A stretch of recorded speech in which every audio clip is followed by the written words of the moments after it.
ஆனால்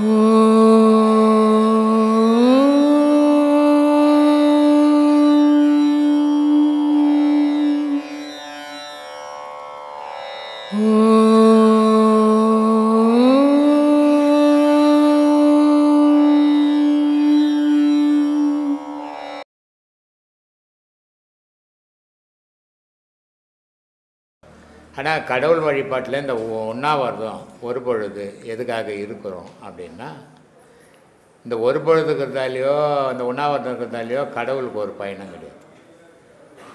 மாதத்தில் ஒரு வாட்டி 2 மாதத்தில் ஒரு வாட்டி இந்த ஒரு பொழுதுக்குது நம்ம உடல் ஆரோக்கியமாக இருக்கும். அதுக்காக தான் இந்த ஒரு பொழுதெல்லாம் வகுத்து கொடுத்தது. அது செய்கிறதால ஒன்றும் தப்பு இல்லை. அதுக்குன்னு எப்போவுமே சாப்பிடாத கடவுளை வழிபாடுறேன்னா அது மூடத்தனமாக போயிடும். சாப்பாடு இல்லாமல் வழிபடுறது மகான்கள். ஏன்னா அவங்களுக்கு பசி, தூக்கம், தாகம் இந்த 3ம் கிடையாது. அதனால் அவங்க சாப்பிட்ணுன்னு அவசியம் கிடையாது. ஆனால் சராசரி மனுஷன் எந்த மகானாவது போய் எந்த கம்பெனிலையாவது வேலை செய்து ஒரு 10,000 ரூபாய் சம்பளம் வாங்க சோட்டணும். எல்லா மகானும் உட்காந்துருந்தால் போய் பிச்சை எடுத்து சாப்பிட்டான், இல்லை மகான் உட்காந்துருந்தால் எடுத்துன்னு வந்து போட்டு சாப்பிட்டாங்க. அதனால் அவங்களுக்கு வேலை வெட்டி கிடையாது, உடலில் பலம் தேவை கிடையாது. ஆனால் மனுஷன் வேலை வெட்டி பார்க்கணும், குடும்பத்தை பார்க்கணும், பல பிரச்சனைகளை சந்திக்கணும். அப்போ சாப்பிட்டா தான் உறுதியாக இருக்கணும். ஆனால் இந்த சாப்பாடு எப்படி இருக்கணும் அப்படின்றது தான் ரொம்ப முக்கியம். மனுஷன் ஏதோ சும்மா கிடைக்குது சோறு, மூக்கு பிடிக்க போடலாம் அப்படின்னு போட்டுட்டுனா மூச்சு வராது போகும், மூச்சு திணற ஆரம்பிக்கும். ஆன்மீகத்தில் பயணம் பண்ணுறவங்க எப்படி சாப்பிட்ணுன்னா, அரை வயிறு சாப்பிட்ணும், 1/4 வயிறு தண்ணி இருக்கணும், 1/4 வயிறு காற்று இருக்கணும். அப்போது அவங்க உடல் சீராக இருக்கும். அது மாதிரி இல்லாத இஷ்டத்துக்கு போட்டு அடைச்சோம்னா காற்று நிற்காது, தண்ணி நிற்காது, உபத்திரம் கொடுக்கும் உடம்பு, அந்த மாதிரி இருக்கும். அதனால் சாப்பாடு அவசியம், எல்லோரும் சாப்பிடணும். அதை தான் நம்ம இங்கே ஆசிரமம் கட்டின காலத்துல 18 வருஷமாகவும் அதான் செய்துன்னுக்கிறேன். அதனால் அதை யாரும் பட்னியாக வந்து உட்காந்து இங்கே கிளாஸ் கேட்கறதோ இல்லை கேள்வி கேட்கறதோ இருக்கக்கூடாது. எல்லோரும் ஐயா திருமூலர் ஒரு பாட்டில் சொல்கிறார் ஐயா, இருந்தேன் ராப்பகல் அற்ற இடத்தில் இருந்தேன் பல 1000 வருஷம்னு திருமூலர் ஒரு பாடலில் குறிப்பிட்டாரு. இந்த நம்ம இருக்கிறது எல்லாமே ராத்திரி பகல், நம்ம மறுபடியும் அதே தான் மகான் நிலைக்கு போல நான் மனித நிலையிலேயே நின்று பார்க்குறப்போ இந்த ராத்திரி பகல்ன்றது எல்லாமே நம்மளுக்கு இருக்குது. ஆனால் நம்ம ஆன்மீகத்தில் பார்த்தோம்னா எப்படி நான் அந்த பாடலில் புரிந்து கொள்வது என்னென்னா, சந்திரக்கலை சூரியக்கலை தான் ராத்திரி பகல்னு சொல்கிறாரா, ராப்பகல் அற்ற இடத்தில் இருந்தேன்னா சுழுமுனையில் இருந்தேன்னு சொல்கிறாரா ஐயா, இல்லை எங்கே குறிப்பிட்றாரு? இடைகளை பிங்களை மூச்சு ஓடுற வரைக்கும் இடைகளை பிங்களையினுடைய நிலை என்ன அப்படின்னா, உலகத்தில் சூரிய சந்திரன் மாதிரி. சந்திரன் வந்தால் இருள் வந்துடும், சூரியன் வந்தால் ஒளி வந்துடும். அப்போ இரவு பகல் இந்த உலகத்துக்கு 2 இருக்குது. இந்த இடைகளை பிங்களை மூச்சு ஓடுச்சுன்னா மனுஷனுக்கும் இரவு வந்துடும், பகல் வந்துடும். இது 2 மூச்சினுடைய நிலை, சந்திரகலை சூரியகலை. இதுக்கு ஜாதி மதமே கிடையாது. உடலுக்கு ஒன்றா ஜாதி வச்சுக்கலாம், மாற்றி வச்சுக்கலாம். இந்த மூச்சுக்கு என்ன ஜாதி என்ன மதம்? கடவுளுக்கும் ஜாதி கிடையாது, மதம் கிடையாது, மூச்சுக்கும் கிடையாது. அமெரிக்காவில் பிறந்த மனுஷனுக்கு ஒரே ஒரு மூக்கு வச்சு ஒரே ஒரு ஓட்டை வச்சுக்கலாமே. ஏன் உலகத்தில் பிறந்த மனுஷனை எல்லாம் இறைவன் ஒரே மாதிரி படைப்பு, ஒரே மாதிரி பேட்டன் ஏக்கம். அதுதான் கிறிஸ்துவ மதம் இருக்குது, முஸ்லீம் மதம் இருக்குது, இந்து மதம் இருக்குது. எல்லா மதமும் இறைவனுடைய வழிபாடு ஒரே மாதிரி தான் இருக்கும். மதங்கள் வேறு, கடவுள்கள் வேறு. எல்லாரும் முட்டியை போட்டு தாலியை கீழே வச்சு தான் கும்பிடுவான் இல்லையா? இதனுடைய தன்மை என்ன? இதனால் அப்படி கும்பிட்றதால கடவுளுக்கு என்ன நன்மை? கடவுளுக்கு ஒரு நன்மை இல்லை, உனக்கு நன்மை. ஆனால் உனக்கு நன்மை செய்தான்னா செய்ய மாட்டேன். அதனால் இதை கடவுள் வழிபாடுறான்னு வச்சா தான் கும்பிடுவேன். இந்து மதத்தில் ஒரு பண்டிகை சாப்பாடு செய்கிறான். இது உனக்காக தான்ப்பா, உனக்குள்ளே கடவுள் இருக்கிறாருப்பா, இதை கும்பிட்டு சாப்பிட போயா பசி எடுக்குதுன்னு கும்பிடுவான் இல்லையா? பிள்ளையார் சதுர்த்தி வந்ததுன்னா 100 ரூபா 150 ரூபா கொடுத்து பிள்ளையார் வாங்கின்னு வரான். ஒரு 25 ரூபா கொடுத்து அவர் மழையில் நனைஞ்சிட்டு போகிறாருன்னு ஒரு குடை வேறு வாங்கின்னு வரான். இல்லை வச்சு போட்டு ஒரு 2000 ரூபாய் கடன் வாங்கின்னு வடை பாயசம் குழக்கட்டை தான் செய்கிறான். இதெல்லாம் காத்தாலேருந்து மத்தியானம் வரைக்கும் செய்துவேன். படிக்கும்போது மட்டும் 1/2 மணி நேரம் படிக்க மாட்டான். சீதா கலப்பை செந்தாமரை பார்த்து கற்பை கொளுத்துன்றான்.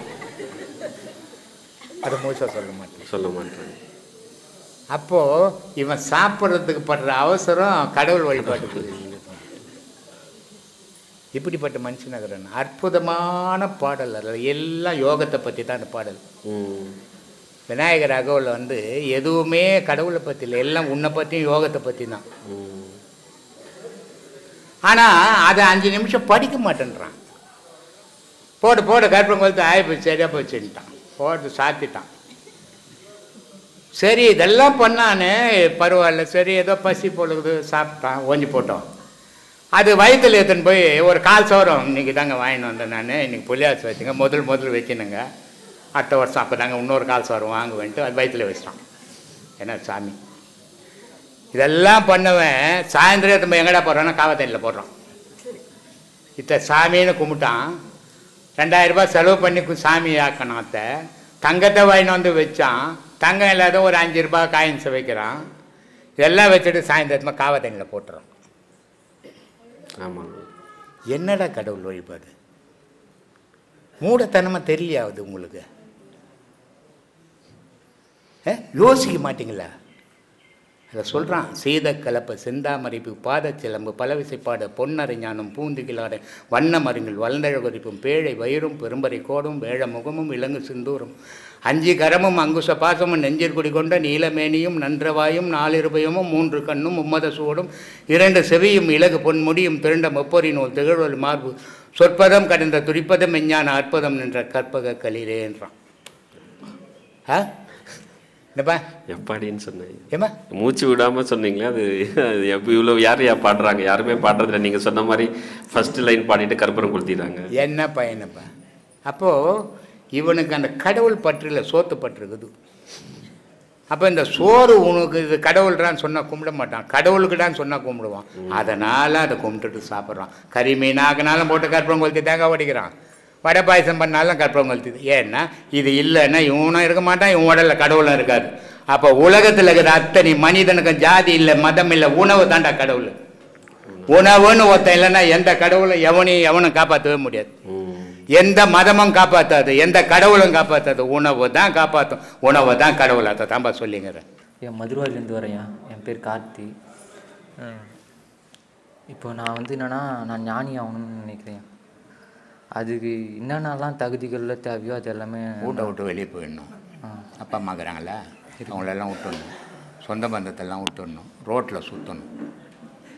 சொக்கா போடக்கூடாது, மானயனம் இருக்கக்கூடாது. ஞானி ஆகலாம். முடியுமா பாரு?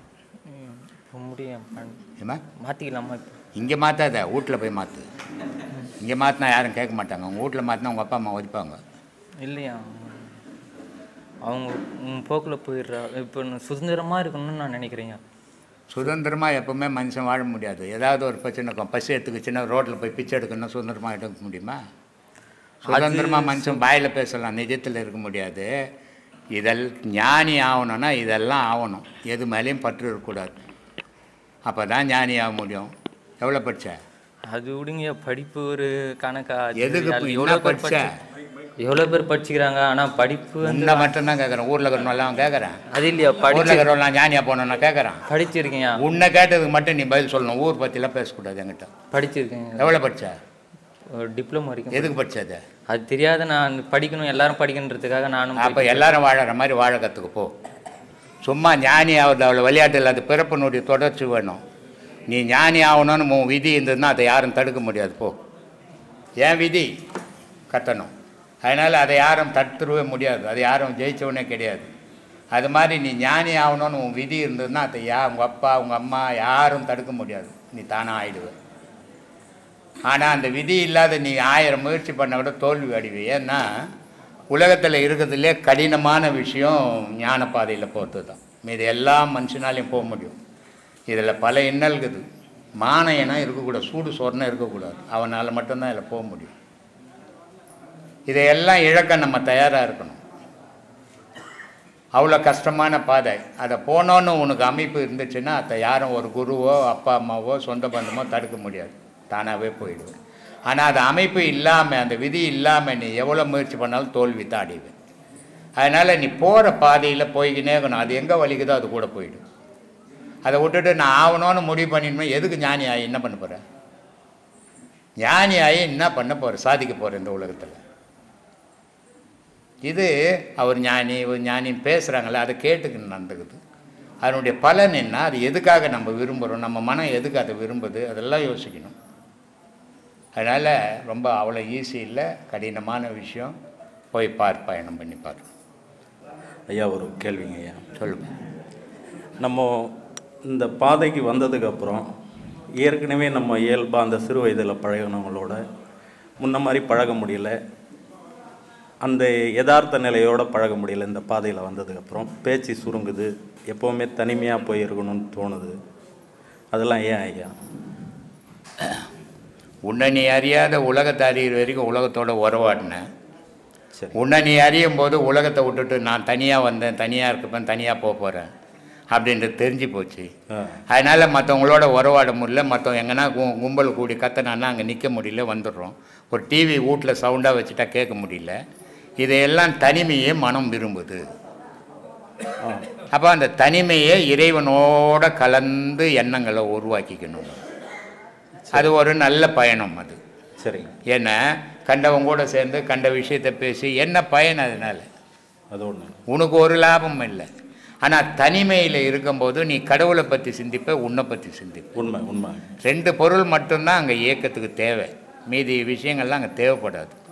அப்போ நீ தனிமையை அதிகமாக விரும்பணும். கண்டிப்பாக. உன் மனம் அதிகமாக விரும்புது. கண்டிப்பாக. இது விரும்புறதுக்கு காரணம் என்னென்னா, இந்த பாதை தெரியாத போது உலகத்தோடு ஒட்டி வாழ்ந்துன்னு இருந்தோம். இந்த பாதை தெரிஞ்சு உண்மையை தெரியும் போது உலகத்திலேருந்து விலகி வாழணும்னு நினைக்கிறோம். நம்ம கண்டிப்பாக தனித்து இருக்கணும், இறைவனை நினைக்கணும், இறைவனை இதயத்தில் சுமக்கணும். அதுக்காக தான் இந்த பிரிவை ஏற்றுக்கிறோம் அப்படின்னு வந்திருக்கிறோம். அப்போ இது புரியுது இப்போது. அப்போ புரியல.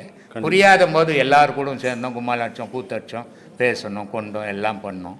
இப்போ இது புரிஞ்ச பிறகு அதெல்லாம் வேணாம், எல்லாம் தேவையில்லாத விஷயம். கண்டிப்பாக. அப்போது நம்ம ஒவ்வொன்றையாக விட்டு விலகி வரோம். கண்டிப்பாக. இன்னும் பல விஷயங்கள் விலகுவோம். எப்போ விலகுவோம்? குடும்பங்களில் இருக்கிற பிரச்சனைகள், பிள்ளைக்கு கல்யாணம் பண்ணோம், பொண்ணுக்கு கல்யாணம் பண்ணோம், குடும்பத்துக்கு என்ன தேவையோ அதை செய்யணும். இதெல்லாம் செய்கிற வரைக்கும் அதில் சும்மா அதில் ஒட்டக்கூடாது. ஒட்டாமல் தூரம் இருந்தே செயல்கள் செய்யணும். இப்போது என்ன கூட நிறைய பேர் கேட்டாங்க, இதுனா பணம் வாங்கினா பாக்கெட்டில் வைப்பாங்க, இல்லை மடியில் வைப்பாங்க, அவர் பணம் வாங்கினா தூக்கி போடுறாரு அப்படின்ட்டு. அது சரி. பணத்தினுடைய விபரீதம் எவ்வளோன்னு எனக்கு தெரியும், நான் அனுபவிச்சேன் அது. ஆனால் பணம் இங்கே அவசியமாக தேவை. பணம் இல்லைன்னா இப்போ இந்த வீடியோக்கார் வீடியோ எடுக்க மாட்டார். பணம் இல்லைன்னா இந்த மைக்கு வாங்க முடியாது இல்லையா? பணம் இல்லைன்னா இவ்வளோ பேர் உட்காந்து பேன் காற்றுல உட்கார முடியாது. கண்டிப்பாங்க. அப்போ இதுக்கு பணம் அவசியம். பணம் இல்லாத இங்கே ஒரு செயலும் செய்ய முடியாது. நீ அங்கேருந்து ஆழ்வார்பேட்டிலேருந்து இங்கே வர்றதுக்கு பஸ்ஸுக்கு நான் ஆன்மீகத்துக்கு போகிறேங்க, என்னை சும்மா ஏற்றி போங்கன்னா ஏற்ற மாட்டான். முடியாது முடியாது. பணம் அவசியம். ஆனால் பணமே வாழ்க்கையாக மாறிடக்கூடாது. மாறிச்சுன்னா விபரீதமான விளைவுகள் தான் ஏற்படும். நல்ல எண்ணங்கள் தோணாது, நல்ல செயல்கள் செய்ய முடியாது. அப்போது இதெல்லாம் விட்டு நீ விலகி வரும்போது கடவுளை நாடுது மனசு அப்படின்னு நீ தெரிஞ்சுக்கணும். அதுக்காக அப்படி இருக்குது. கடவுள். ஐயா இன்னொரு கேள்விங்க ஐயா. நம்ம மனிதனுடைய இறுதி யாத்திரையில் வந்து கடைசி கட்டமாக அந்த யாத்திரையை நீர்க்குடம், அந்த வாரிசு வந்து நீர்க்குடத்தை சுற்றி வராங்க. ஒவ்வொரு சுற்றுக்கும் ஒவ்வொரு ஓட்டை போட்டு அந்த தண்ணியை கீழே.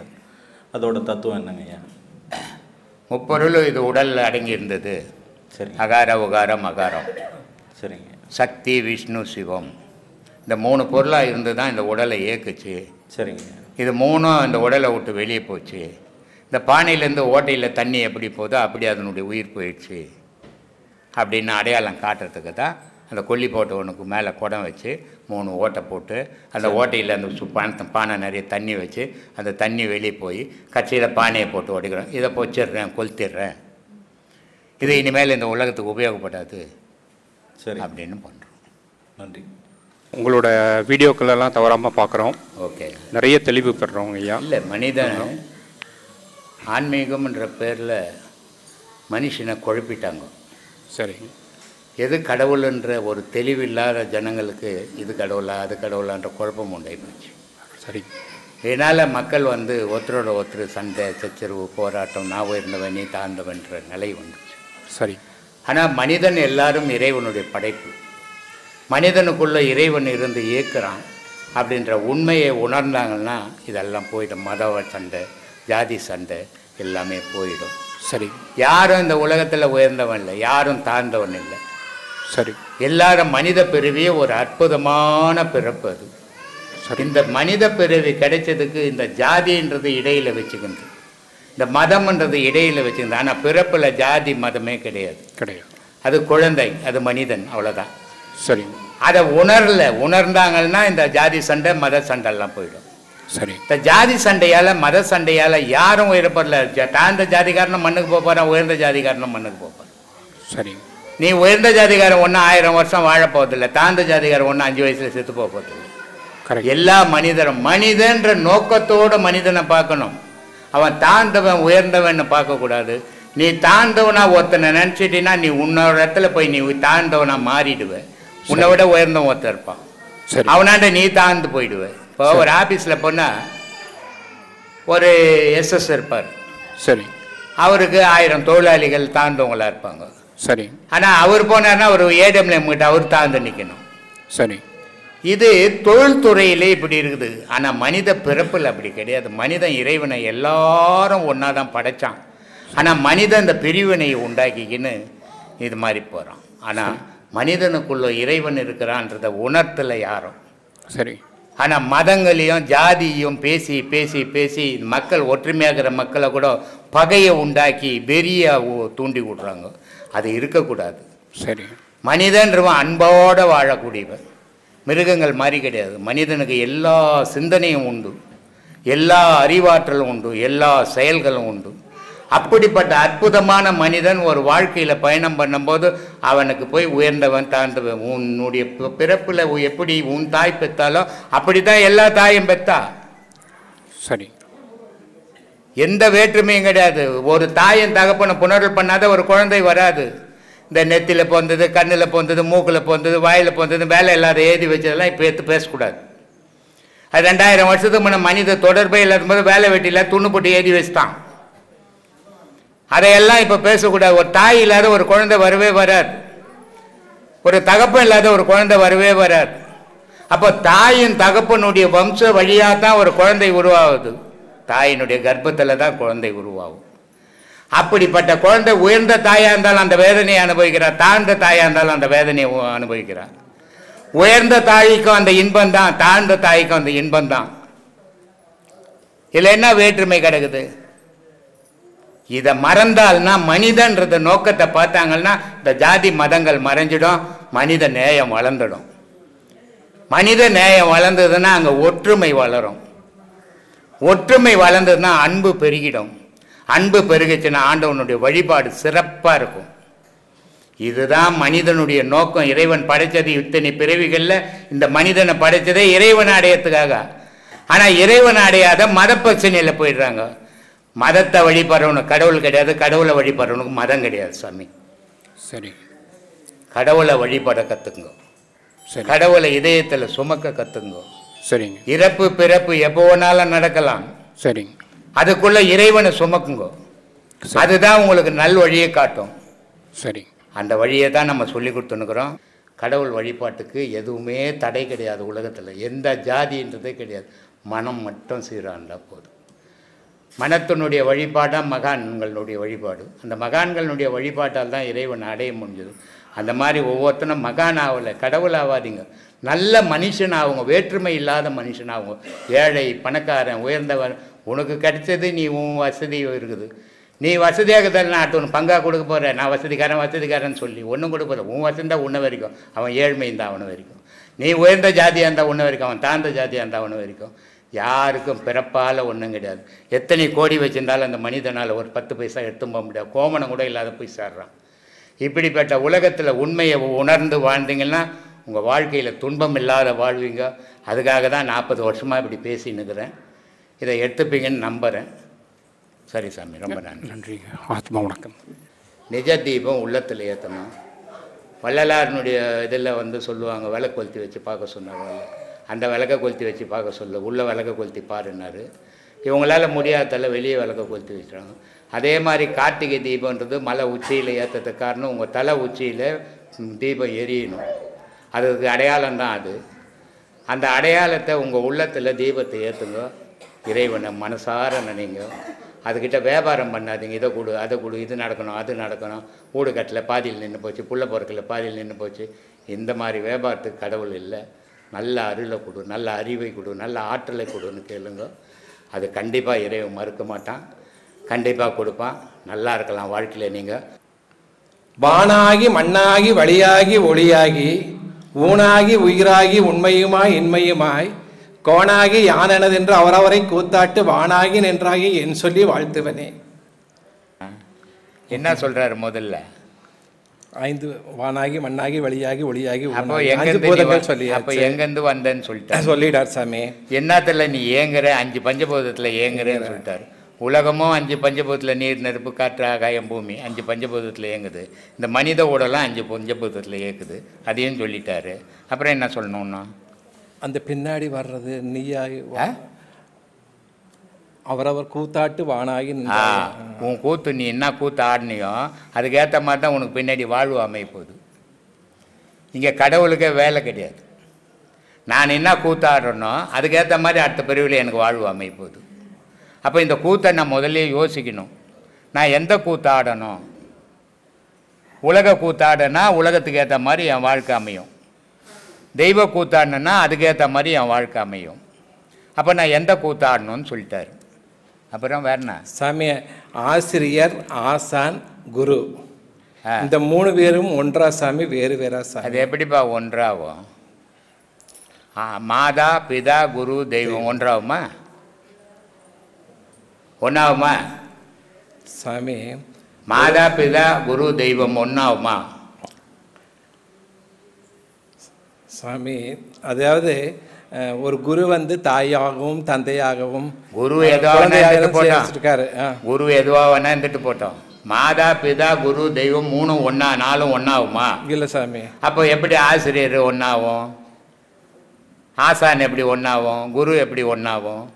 ஆசிரியர்னா நீ எங்கன்னா ஸ்கூலில் போனால் 4 புக்கு பேப்பர் எடுத்து அதில் இருக்கிறத படிச்சுட்டு சொல்லிட்டு போன ஒரு ஆசிரியர்.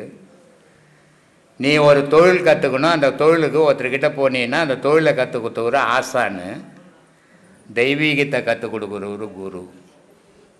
அதனால் மாதா உலகத்தில் சிறந்தவோ உயர்ந்தவோ பல வீடியோக்களில் சொல்லிக்கிறேன். தாய் பெண்ணுன்ற ஒரு உருவம் இல்லைன்னா உலகம் ஒன்று கிடையாது. எல்லா ஜீவராசிலையும், மனிதனில் மட்டும் இல்லை, உலகத்தில் உள்ள அத்தனை ஜீவராசிலையும் பெண் உருவம்னு ஒன்று இல்லைன்னா உலகம் ஒன்று கிடையாது. அந்த பெண்ணுக்கு உறுதுணையாக ஆண் இல்லைன்னா அந்த பெண்ணு வாழவே முடியாது. இதை பல வீடியோக்களில் சொல்லியிருக்கிறேன் நான். அப்போ பெண்ணுன்ற ஒரு புனித பொருள், அது பெண்ணுன்ற ஒரு உயர்ந்த பொருள். அதனால் சொன்னான் மாதா உயர்ந்தவடா. சரி, மாதா மட்டும்தான் உயர்ந்தவளா அப்படின்னா இல்லைப்பா. மாதாவுக்கு தானம் கொடுத்தவன் தந்தை உயர்ந்தவன், பிதா உயர்ந்தவன். பிதா தானம் கொடுக்கலன்னு சொன்னால் இவன் மாதாவை ஆயே இருக்க முடியாது, கன்னி பொண்ணாவே இருக்கணும். அப்போ பிதா தானம் கொடுத்ததால் தான் இவன் மாதாவானா, தாயானா.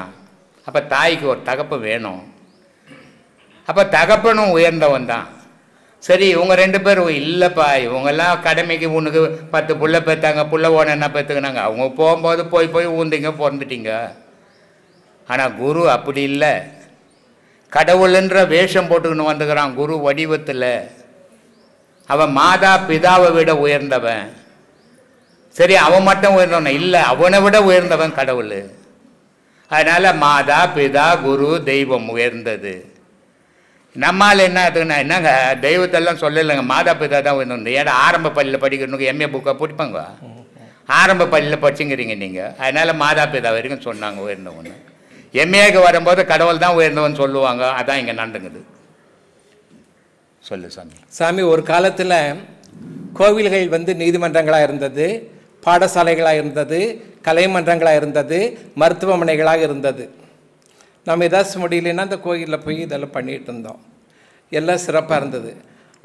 நாளாக அதெல்லாம் வெளியேற்றப்பட்ட சாமி. அது எதனால் சாமி? இப்போ நீ முதல்ல இதெல்லாம் போட்டுனந்தியா சாமி? இது வந்து மருத்துவத்துக்கு போட்டுனந்தியா? இல்லை சாமி, இப்போ போட்டுக்கினேன். நாளாக உன் பந்தா காட்டுறதுக்கு போட்டுக்கினேன். உலகம் அப்படி போயின்னுக்குது. மருத்துவத்தோட சார், மருத்துவம் இல்லையா, எதுவோ ஒன்றுக்கு. உலகம் ஒவ்வொரு காலத்துலேயும் அது பரிமாண வளர்ச்சி அடைஞ்சு போய்கினே இருக்கும். வேகமாக அழிவை நோக்கி பயணம் பண்ணிங்குது. விஞ்ஞானம்னு சொல்கிறோமே, இன்றைக்கி கோள்கள்லாம் மாறி இருக்குது. கோள்கள்லாம் இருந்த கோள்படி இல்லை, எல்லாம் திசை மாறுது. இந்த திசை மாறுறதுக்கு என்ன காரணம்? விஞ்ஞானம் ஒரு காரணம். அங்கே போய் ராக்கெட்டை விடுறது, இங்கே போய் ராக்கெட்டை விடுறது, இதெல்லாம் விட்டு கோள்கள் மாறும்போது அதனுடைய செயல்கள் மாறும்போது மனிதனுடைய குணங்கள் மாறுது. அதனால் அதெல்லாம் போயிடும். ஒருத்தன் சொல்கிறான், கோயில் எதுக்கு, குளம் எதுக்குடா, பள்ளிகள் செய்வோம் அப்படின்ட்டான் இல்லையா? பள்ளி மட்டும் செய்து வச்சு என்ன பண்ண போகிற? ஒரு பக்தி இல்லாத. இன்றைக்கி கிரிமினலுங்க பார்த்தீங்கன்னா படிக்காதவனே கிடையாது, எல்லாம் படித்தவன் தான். கொலை பண்ணுறவன், பிட்பாயிட் அடிக்கிறவன், திருடன் எல்லாம் பார்த்தீங்கன்னா படிக்காதவன் யாரும் பண்ணுறதில்ல, எல்லாம் நல்ல கிராஜுவேட்டுங்க பண்ணுறாங்க. கேட்டால் காலேஜுக்கு பணம் இல்லை, எனக்கு அப்பா அம்மா கொடுக்கலன்றாங்க. அப்போது இந்த படிப்பு கூட பக்குவம் வளரணும். அப்போ படிப்பு கூட பக்குவம் வளரணும்னா தெய்வ பக்தி ஓடணும். அப்போ அவன் மனித நிலையிலேயே வாழ்வான். வெறும் படிப்பை வச்சுக்கின்னா கிரிமினலுக்கு தான் உதவும். படிக்காத காமராஜர் உலகத்துக்கு என்ன தேவையோ அதை செய்தார். படித்து வந்த மந்திரிங்கெல்லாம் இன்னைக்கு கிரிமினல் வேலை செய்துங்கிறாங்க. அப்போது படிப்பு கூட பக்தி சேரணும். சேர்ந்தால் மனித நேயம் உருவாகும். படிப்பு கூட பக்தி இல்லாமல் வெறும் படிப்பு மட்டும்தான் கிரிமினலுக்கு தான் உதவும். எப்படி எப்படி திருடலாம், எப்படி எப்படி தப்பிக்கலான்ட்டு. அதனால் படிப்பு மட்டும் இருந்தால் போதாது, மனிதன் கூடவே பக்தியும் இருக்கணும். அவன் எந்த மதத்தை சார்ந்தவனோ இருக்கட்டும், நல்ல பக்தி இருக்கணும். பக்தி இருந்தால் அவன் நல்ல மனிதனாக வாழ்வான். பக்தி இல்லாதவன் மொரட்டுத்தனம் தான் வளரும். அதனால் பக்திகள் தேவை. அது காலங்கள் மாறி போயின்னுக்குது. ஆமாம் சாமி. சாமி, இப்போ எலுமிச்சம்பழத்தை கோயிலில் கொடுக்குறப்ப திருப்பி கொடுக்குறப்ப கனி கொடுங்கன்னு கேட்குறேன் சாமி. அப்போ இது பொங்கல் கொடுத்த பிரசாதம் ஆயிடுச்சு. சரி. அப்புறம் சாமி இது தண்ணி கொடுக்குறப்ப தீர்த்தம் கேட்குற சாமி. சாமி தீர்த்தம் கொடுங்க சாமின்னு கேட்குறாங்க. ஆனால் இதெல்லாம் போய் வர்றப்போ மாறி வர ஒரு மனிதன் மட்டும் வெளியில் வர்றப்போ மனிதன் மட்டும் மனிதனாக வர்றான் சாமி. அவன் புனிதனாகிறதுக்கு தான் இப்போ நீங்கள் சொல்லிகிட்டு இருக்கிறீங்க. ஆமாம். இப்போ சொன்னீங்க சாமி நிறையா. ஆமாம். அது பூரா அதான் சாமி நீங்கள் சொன்னதுலேயே அதுக்கு வந்துருச்சு. சரிங்களா சாமி? சாமி, பரமாத்மா, ஜீவாத்மா, தர்மாத்மா, மகாத்மா, இது தெரிஞ்சுக்கலாமா சாமி? பரமாத்மான்றவன் கடவுள், ஜீவாத்மான்றவன் மனிதன். தர்மாத்மான்றது உன் வீட்டை வீடு வாசலெல்லாம் விற்று ஊருக்கு தர்மம் பண்ணுவோம், தர்மாத்மா. பாவாத்மா இருக்கா சாமி? பாவம் செஞ்ச ஆத்மா. பாவம் பாவாத்மா. பாவாத்மா நரகத்துக்கு போக போகுது. அதனுடைய செயலே நரகத்தை நோக்கி தானே செய்யுது. எப்போ இன்னொரு உயிரை கொல்லுதோ அதுக்கு இரக்கம் இல்லாத அது பாவக்கொழியில் உழப்போதுன்னு அர்த்தம். அதனால தான் சொன்னான், எல்லா உயிரும் உயிர் மாதிரி நினைக்க கற்றுக்கிடா, அதாண்டா தெய்வ வழிபாடுன்னா. அதனால் சொன்னான், மண்ணுயிரை கொன்று தின்று உழலாமல் தன்னுயிர் போல் நினைத்து தவம் முடிப்பது எக்காலம். எல்லா உயிரும் என் உயிர் மாதிரின்ற நினைவு உனக்கு எப்போ வருதோ அப்போ தாண்டா நீ முழு மனுஷன். அது இல்லாத வாய் சுவை கோசம் கண்டதை வெட்டி துண்ணுக்கு நின்றீங்கன்னா நீ முழு மனுஷனே கிட்ட ஒரு பாதி மிருகண்டா நீ அப்படின்னு. மகாத்மா சாமின்னா மகாத்மான்னா உலகத்துக்கு துட்டு கிட்ட இல்லைன்னா கூட 4 பேருக்கு முடிஞ்ச தொண்டு செய்கிறவர் மகாத்மா. இந்த காந்தி இருந்தார்ல, அதுதான் சாமி உங்கள் வாயால் எதிர்பார்த்து சாமி. அதனால அவர் மகாத்மான்னு பேர். அதுதான் சாமி. சந்தோஷம். ஏன் ரொம்ப சந்தோஷம். சரிங்களா சாமி? சரி சாமி, ஒரு கவிதை சொல்லலாமா சாமி? காங்கிரஸ்காரானே இல்லை சாமி, நான் எங்கள் சாமி காவிரி. என்ன ஒரு ஆள் வந்து கேட்டான், எல்லாத்தையும் பேசுகிறீங்க சாமி, அரசியல் மட்டும் ஏன் பேச மாட்டேன், அந்த சாக்கடை எனக்கு எதுக்கு பாருங்க. ஐயா அது வேண்டாம் சாமி, நமக்கு வந்து எல்லாரும் நமக்கு என்னத்துக்கு அந்த வீணு வேலை, அது பேசுறதுக்கு கோடி பேர் இருக்கிறான் சாமி. நான் கவிதை தான் கேட்டேன், கவிதையை சொல்கிற கேட்டேன். அரசியல் எனக்கு தெரியாது சாமி, எனக்கு நானும் கிடையாது. இல்லை சொல்கிறேன், அவர் கேட்டார். சரி சார், எனக்கு என்னத்துக்குப்பா அந்த வேலை, அதை பேசுறதுக்கு கோடி பேர் இருக்கிறான் அப்படின்னு. அதனால் நமக்கு வேணும் அந்த வீணு வேலைலாம். நம்மளால் முடிஞ்சதான் நல்ல அறிவு சொல்லும், அவ்வளோதான் நமக்கு தெரியும். எடுத்துக்கனா எடுத்துக்கோ, எடுத்துக்கலனா போ. எடுத்துக்கணும்னு கட்டாயம் கிடையாது. ஒரு மனிதன் சிண்டு மூட்டி விடக்கூடாது. ஆடு இருக்குது தெரியுமா? ஆமாம் சாமி. ஒரு வீட்டில் 4 குடுத்தனுங்கிறாங்க. அதில் கிறிஸ்டினும் இருக்கிறான், முஸ்லீமும் இருக்கிறான், இந்துக்களும் இருக்கிறான். எல்லா மதத்துக்காரனும் இவன் வீட்டில் செய்து அவன் வீட்டுக்கு கொடுக்குறான், அவன் வீட்டுக்கு செய்து இவன் வீட்டுக்கு கொடுக்குறான். ரொம்ப அந்நியமாக ஒற்றுமையாக தான் இருக்கிறாங்க. ஆனால் அந்த அரசியல்வாதி போய் அங்கே பேசின உடனே 2 பேரும் பிரிவினையாக்கி இவன் கத்தியதுக்கு அவன் வாசப்படிக்கு வந்தால் வெட்டுவான்றான், அவன் வாசப்படிக்கு போனால் நான் வெட்டுவான்றான். இது யார் பண்ணுற வேலை? ஆடு இருக்குதே, ஆடு 2 சண்டை போட்டதுன்னா மண்டை வெடிக்கிற வரைக்கும் இடிச்சுக்கும். 2 ஆடு சண்டை போட்டதுன்னா ஓநாய்க்கு கூத்து. இது எப்போ ரத்தம் கொட்டும் நம்ம குடிப்போன்னுட்டு. அது மாதிரி அரசியல்வாதிங்க ஓநாய் மாதிரி இருக்கக்கூடாது, தலைவருங்க மாதிரி இருக்கணும். பிரிஞ்சவனை சேர்க்க முயற்சி பண்ணணும், பிரிவினையை உண்டாக்கக்கூடாது. இதுதான் அரசியல். அதை விட்டுட்டு பிரிவினை உண்டாக்குறது அரசியல் இல்லை, காழ்ப்புணர்ச்சி. அரசியலில் ஜாதி மதம் இருக்கக்கூடாது, மனித நேயம் மட்டும் இருக்கணும். அதான் அரசியல். அப்படி இருந்தால் அந்த நாடு நல்லா இருக்கும். வள்ளுவர் ஒரே ஒரு வார்த்தை, நீரின்றா அமையாது உலகுன்ட்டார். உலகத்தில் பூமி இருக்கட்டும், சூரியன் இருக்கட்டும், சந்திரன் இருக்கட்டும், எது ஒன்றாலும் கிட்ட தண்ணின்னு ஒன்று இல்லைன்னா உயிரினம்னு ஒன்று இல்லைடான்ட்டார். அப்போ எல்லாத்துக்கும் பேஸ் நீர். அது மாதிரி எல்லாத்துக்கும் பேஸ் அன்பு. அந்த அன்பு இல்லாத இடத்துல அரசியல் இருந்ததுன்னா அது நல்லா இருக்காது, கெட்டு போயிடும். அது இருக்கக்கூடாது. எல்லா தலைவர்களும் எல்லா மக்களையும் ஒன்று சேர்க்க முயற்சி பண்ணணும், பிரிக்க முயற்சி பண்ணக்கூடாது, பிரிவினையை உண்டாக்கக்கூடாது. அவன் ஏற்கனவே பிரிஞ்சு நாலாட்சியில் வாய்ப்பு வைக்கிறான். அந்த பிரிவினையை நம்ம ஜென்ரேஷன்லையாவது ஒன்று சேர்க்க முயற்சிகள் பண்ணணும். பழங்கால கதைகளை சொல்லி அவனை ரேத்தி விடக்கூடாது. இன்னைய உலகத்துக்கு எப்படி வாழணும், எப்படி இருக்கணும், அதை சொல்லி நல்வழிப்படுத்துங்க. அதுதான் அரசியல். சாமி, உங்ககிட்ட வந்து நிறைய கற்றுக்கிட்டோம்ல சாமி. என்னதான் எப்போயோ எத்தனையோ வருஷங்கள் எங்கெங்கேயோ போனோம். கடைசியில் வந்து இங்கே கற்றுக்கிட்டு போய் தான் சாமி ஒன்றுபட்டால் ஒன்று வாழ்வு நம்மில் உயர். அதை வந்து இப்போ தெரிஞ்சுக்கிட்டதே நம்ம இங்கே தான் சாமி நிறையா. அதனால் வந்து சாமி பார்க்கணும், கேட்கணும், இது மாதிரி உரைகளை கேட்டுகிட்டே இருக்கிறோம் சாமி. அதனால் ரொம்ப சந்தோஷம். சரி சார். மனிதர்களுக்கு சில விஷயங்கள் தெரியாது, நான் செய்யறது தான் சரின்னு செய்வான். அப்போ அவனுக்கு இது மாதிரி இடத்துங்களுக்கு வரும்போது ஒரு அறிவுரை கிடைக்கும்போது அவனுக்கு பல விஷயங்கள் புரியும். அதனால தான் சாமி பேசுகிறேன். சரி சாமி, சந்தோஷம் சாமி. சாமி, புல்லை விரும்பாத மாடுகள் இருக்கலாம், புகழை விரும்பாத மனிதர்கள் இருக்க முடியாது. தாலாட்டில் ஆரம்பித்து நீராட்டில் முடியும் பிறவியது, இடையில் வாழ்வதெல்லாம் பாராட்டினால் தான். அதே மாதிரி சாமி, தோன்றின் புகழோடு தோன்றுகன்னு வள்ளுவர் சொன்னார் சாமி. இது வந்து எந்த அளவுக்கு எங்கே வந்து இது பயன்படும் சாமி? எங்கேயும் பயன்படாது சாமி. கொஞ்சம் அவர் வள்ளுவர் வேலை இல்லாத சொல்லிட்டு போட்டார். தோன்றும் போது புகழாக ஒரு குழந்தை தோன்றுச்சு, இது முதலமைச்சராக போகுதுன்னு சொல்ல முடியுமா உன்னால? அப்புறம் எப்படி சொன்னார் அவர்? எப்படி சொன்னார்?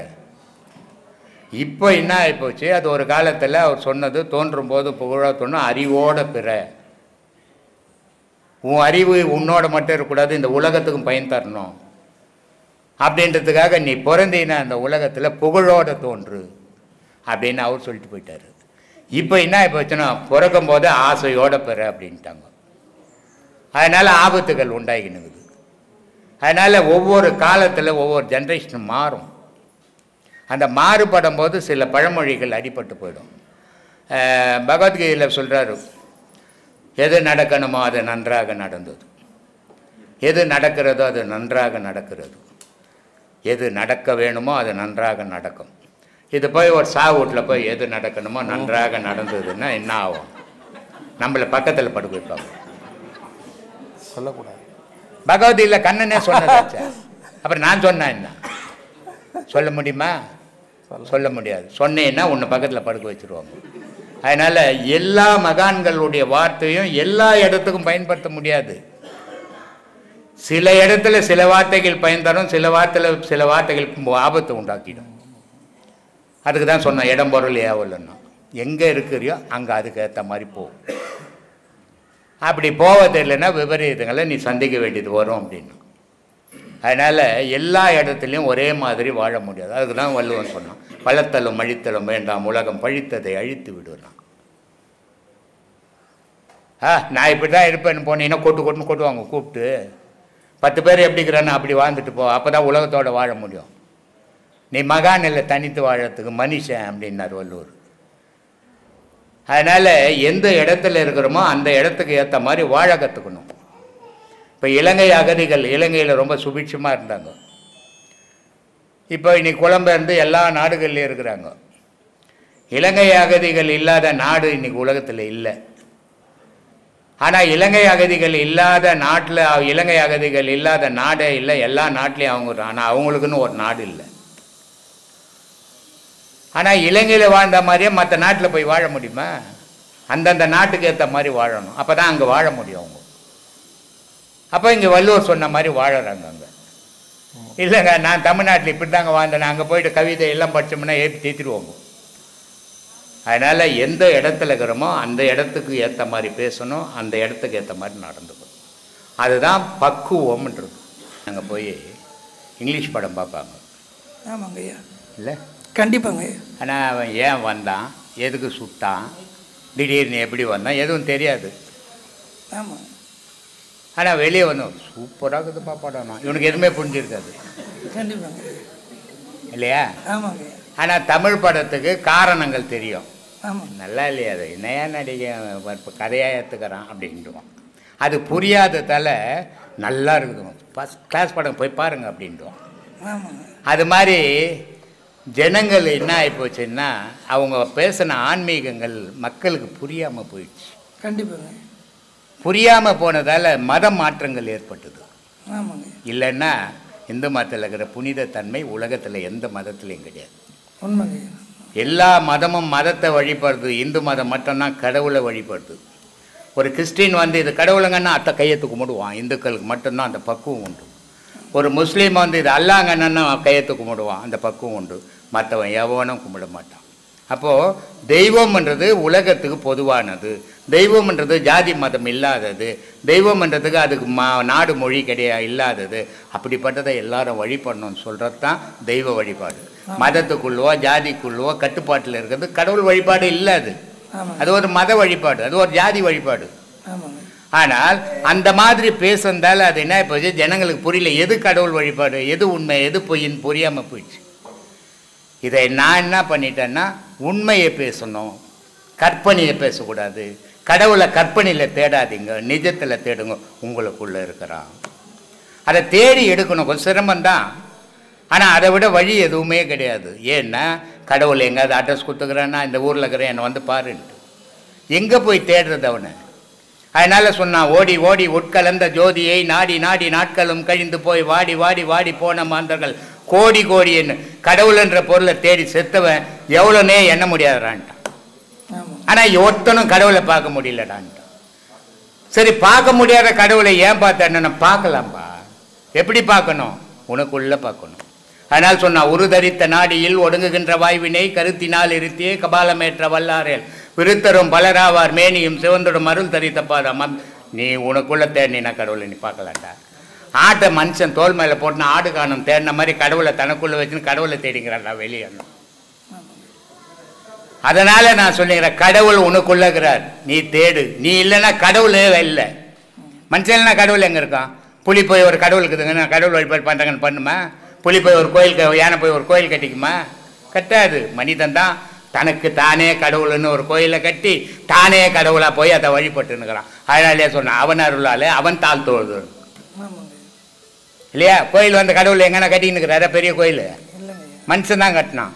மனுஷனுக்குள்ளே கடவுள் இருக்கிறான், அது அவனே கட்டிட்டு அவனே அங்கே ஊந்து கும்பிட்டான். அதனால சொன்னான், அவன் அருளாலே அவன் தாழ்த்தோடு.